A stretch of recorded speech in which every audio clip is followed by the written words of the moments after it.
桃园市长郑文灿昨天到八德视察大南森林公园北营区工程，虽然天空不作美，降下绵绵细雨，在解说员细心导览下，郑文灿步行看完整个营区。郑文灿表示，大南森林公园占地16.6公顷，北营区工程将在年底完成，明年4月底将全面开放使用。那前身是警政署保一总队的驻地，面积有16.6公顷。那在我上任之后，协调警政署，那么拨用移交给桃园市政府，我们进行营区的活化。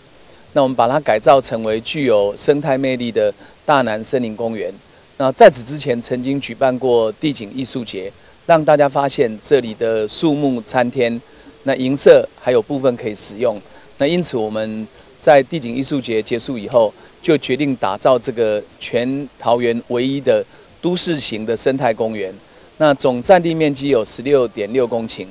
我们在去年4月4号启用了儿童玩具图书馆。那今年的10月22号。那么启用了8块厝民俗艺术村，那今天再启用4个里的这个集会所，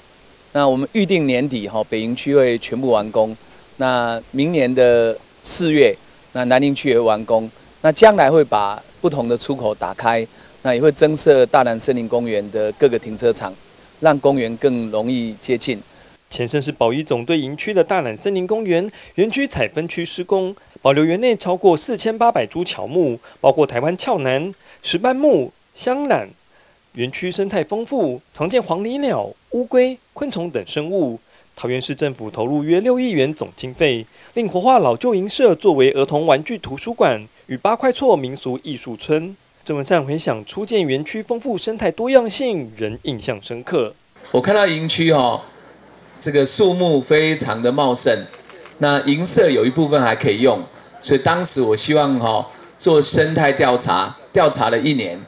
把树木啦、鸟类啦、昆虫啦、植栽啦都做了调查，那决定现况保留。桃园市政府将大南森林公园规划成都市型生态公园，有浑然天成的绿色生态，也非常适合举办草地音乐会、露营、野餐等活动。郑文灿表示，相信大南森林公园未来将成为八德的新亮点，变成八德乡亲休憩、进行生态与文化教育的生活中心。记者林志清，八德采访报道。